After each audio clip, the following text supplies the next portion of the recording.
Are you ready for the big dance tonight? Yes.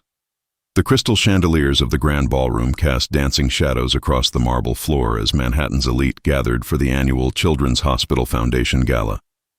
Alexander Morrison adjusted his black bow tie and checked his watch nervously. At 36, he had built one of the most successful tech companies on the East Coast. But tonight, he felt more anxious than he had during any boardroom presentation. The source of his nervousness was not the million-dollar donors or potential investors in the room. It was his 4-year-old daughter, Isabella, who sat beside him in her pink tulle dress, her small legs swinging from the adult-sized chair. Since his wife, Maria, had passed away from cancer 18 months ago, Alexander had struggled to balance his demanding career with single parenthood. Tonight's gala was particularly important for business reasons. But Alexander had no one to watch Isabella. His regular nanny was ill and family lived too far away. Desperate for a solution, he had contacted a reputable companion service, requesting someone who could pose as his date for the evening while also helping to care for Isabella. The arrangement felt uncomfortable to Alexander, but he needed to maintain his professional image while ensuring his daughter was supervised and entertained during the lengthy formal dinner. He had specifically requested someone with experience around children, emphasizing that this was purely a professional arrangement for one evening. When Sophia Elena walked into the ballroom, Alexander felt his breath catch. At 28, she carried herself with natural elegance that made her seem perfectly at home among the wealthy patrons. Her navy blue gown was tasteful but stunning, and her warm smile immediately put both Alexander and Isabella at ease. But what struck Alexander most was how Sophia interacted with his daughter. Instead of the polite but distant manner he had expected, Sophia knelt down to Isabella's level and spoke to her with genuine interest and warmth. "What a beautiful dress you have," Sophia said to Isabella. "I love the sparkles on the skirt. Did you pick it out yourself?" Isabella nodded shyly, then surprised her father by taking Sophia's hand without hesitation. "Daddy says, this is a very important party and I have to use my best manners." "Well, I think your manners are already perfect," Sophia replied with a gentle laugh. "And I love parties. Maybe we can have some fun together tonight." As the evening progressed, Alexander watched in amazement as Sophia seamlessly balanced her role as his companion with genuine care for Isabella. During the cocktail hour, she engaged in sophisticated conversations with his business associates, while simultaneously ensuring Isabella had appropriate snacks and keeping her entertained with quiet games. When dinner was served, Sophia helped Isabella with her meal without making her feel childish, cutting her food into manageable pieces and engaging her in whispered conversations that kept her happily occupied during the lengthy speeches. But it was during the auction portion of the evening that Alexander truly saw Sophia's character. Isabella had grown tired and was becoming restless despite Sophia's best efforts.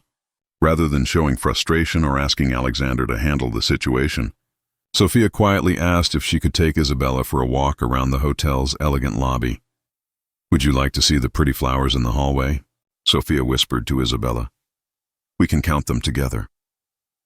Alexander watched through the ballroom's glass doors as Sophia and Isabella walked hand in hand through the marble corridors.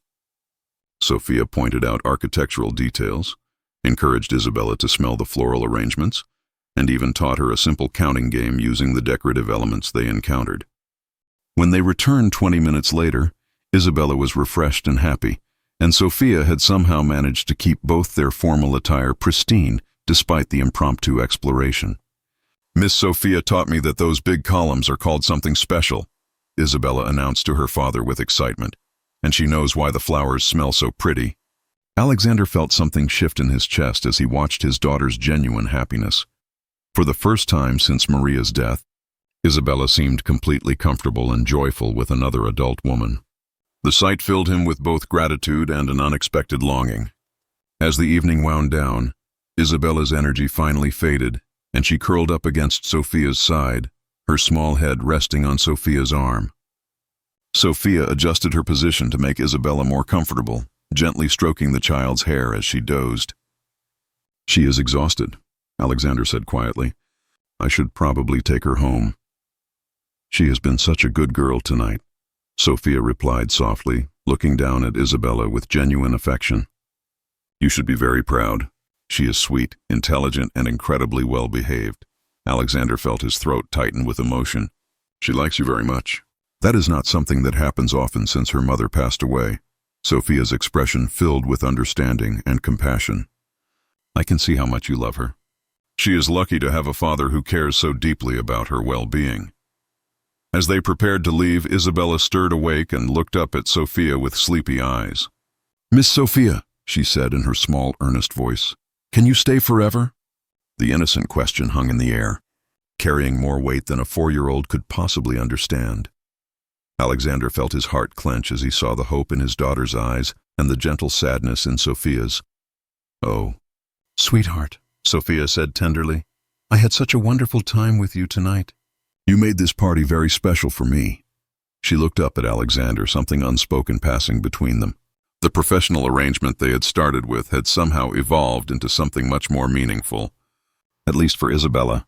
In the car on the way home, Isabella chatted excitedly about her evening with Miss Sophia, recounting every detail of their conversations and adventures. Alexander listened with growing realization that his daughter had formed a genuine attachment to someone who had been hired to fill a temporary role. That night, as he tucked Isabella into bed, she looked up at him with serious eyes. "Daddy, is Miss Sophia going to be my friend?" Alexander struggled with how to answer. The professional arrangement was supposed to end with the evening, but seeing his daughter's happiness and genuine connection with Sophia had changed something fundamental in his understanding of what his family needed. "Would you like her to be your friend?" He asked carefully. Isabella nodded emphatically. "She is nice to me, like Mommy was nice, and she makes you smile." Over the following days, Alexander found himself thinking constantly about Sophia and the way she had interacted with both him and Isabella. Her warmth had been genuine, not performed. Her care for Isabella had gone far beyond professional obligation. After much internal debate, Alexander made a decision that surprised even himself. He contacted Sophia, not through the service that had arranged their initial meeting, but directly. "I know our arrangement was for one evening," he said when they met for coffee. "But I want to ask you something different. Isabella has not stopped talking about you, and I have not stopped thinking about how natural and right it felt. The three of us together." Sophia listened quietly, her expression thoughtful. "I am not asking for another professional arrangement," Alexander continued. "I am asking if you would be interested in getting to know us better as yourself, not as someone hired to play a role." He paused, then added with vulnerability that few people ever saw from the successful CEO. "Isabella needs stability and genuine affection in her life. And I'm beginning to think that maybe I do too." Sophia was quiet for a long moment, then smiled with the same warmth that had captivated both father and daughter. "I would like that very much," she said, "but I want you to know that what I felt that night was real. Isabella is an extraordinary child, and you are a devoted father. If we do this, it will be because I genuinely care about both of you, not because of any arrangement." Months later, Sophia had become a regular and cherished part of their lives. What had begun as a business transaction had evolved into something neither Alexander nor Sophia had expected. A genuine relationship built on mutual respect, shared values, and deep affection for a little girl who had simply asked if someone kind could stay forever. Isabella's innocent question had revealed a truth that Alexander had been too afraid to acknowledge. That love often comes disguised as temporary solutions, and sometimes the heart finds exactly what it needs, in the most unexpected circumstances. The evening that was supposed to be about maintaining professional appearances had instead shown Alexander that the most important business of his life was creating a family filled with genuine love and happiness. And sometimes the best investments are the ones you never planned to make.